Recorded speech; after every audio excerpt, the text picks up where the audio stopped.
Hey everybody, happy Saturday. Back at you again with week 5, talking about shelter, part of our 10-week series, Spiritually Sufficient, Locally Sustainable. I want to just walk you through a few animal shelters that we had today and talk about a couple things.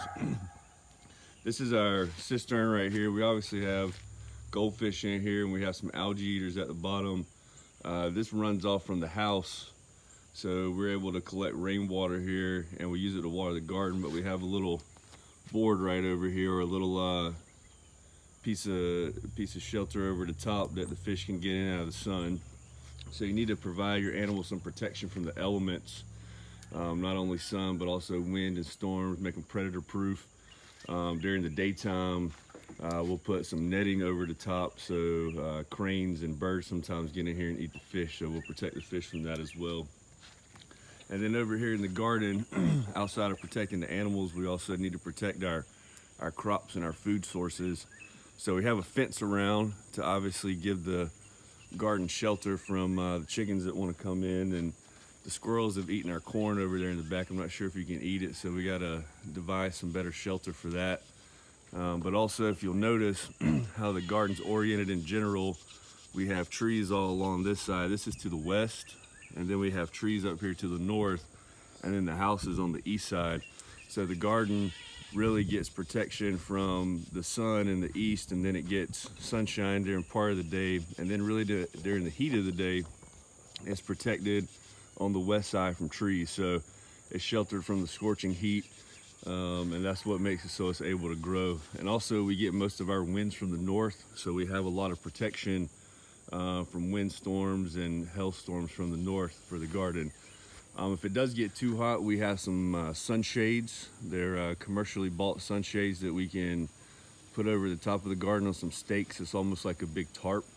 We haven't had to use that quite yet, but it's only mid-June. It's not July or August, so we'll see how it goes. If we're walking around, we can see over on the other side of the creek we have a barn, and then we have some stalls over there for the donkeys. That helps them to get their head out of the rain, but they're pretty sufficient animals that they can get their head dry when they need to, or if there's a storm coming, they know to seek some shelter. But it's always good to have shelter for them, so that way they have some protection and know where home is. So we're walking over here. Another thing about shelter, what we've done as part of our sustainable strategy, we've tried to reuse as much as possible. Our the previous homeowners that lived here left a lot of material. Some of it was junk, rusted out tin, wood that was rotten, but we've been able to use some stuff. This right here is a pen that we bought actually from Tractor Supply. It's a dog kennel, but this is where our meat bird's at. So you can see again, proper shelter. We got a proper roof on it. It is predator proof. We have a lot of raccoons out here. We have possums, we have armadillos. We've even seen some bobcat tracks out here before. Some neighbors tell us that they've seen bobcats out here. We see coyotes all the time. There's fox out here, so there's plenty of predators to get the chickens and the rabbits. So we need to make sure that their shelter is predator proof. So we have a metal cage, and then also along the bottom, you can see over here, we've wrapped it in wire, so that way the animals can't get in. And we've also outlined the bottom with bricks, and underneath it, we put some concrete so they can't get in.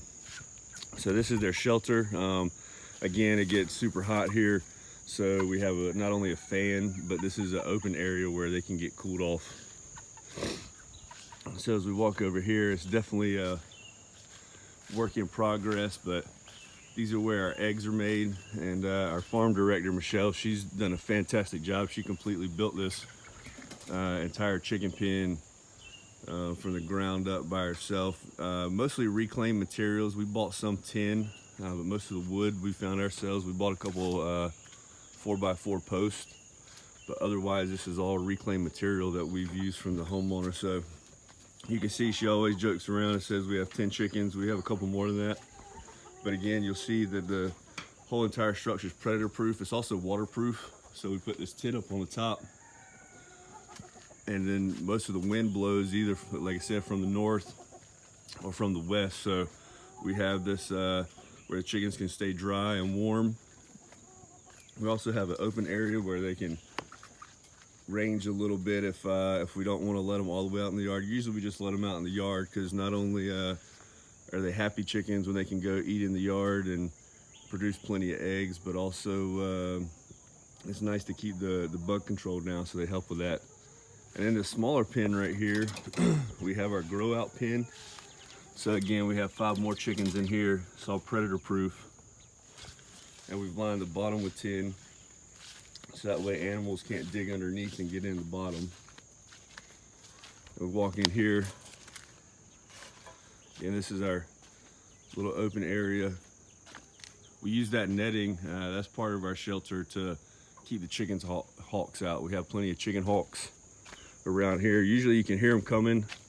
They have a very distinct high pitch sound that they make. So whenever we hear the chicken hawks, we keep an eye out. But more importantly, the chickens know what that sound is too, so they run for cover underneath the shelter we provide for them, which is really fantastic. So walking around the side, we painted this black, just we had some extra black spray paint, and it looks a little better from the front of the house. And this is our rabbit shelter right here. So we put the rabbits next to the chickens for their shelter for a couple reasons. Number one, it's a lot easier to get water and food over here in one location.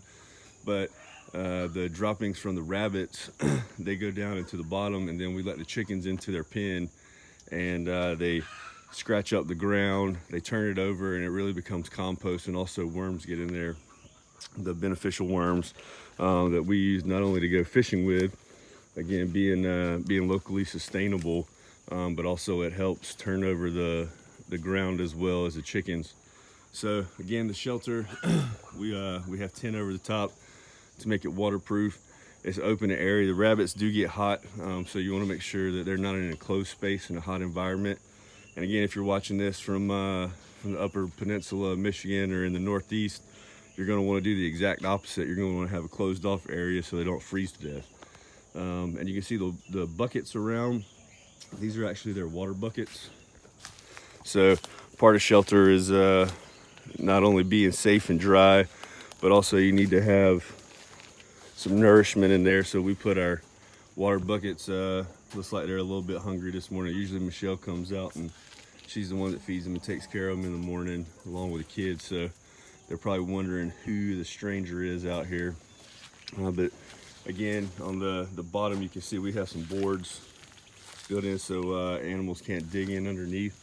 But everything's interconnected, and like I said, it certainly is a work in progress. But I think the most important part for any animal shelter, number one, is to keep them dry, and to keep them away from the elements. So thunderstorms, hailstorms, windstorms, snowstorms.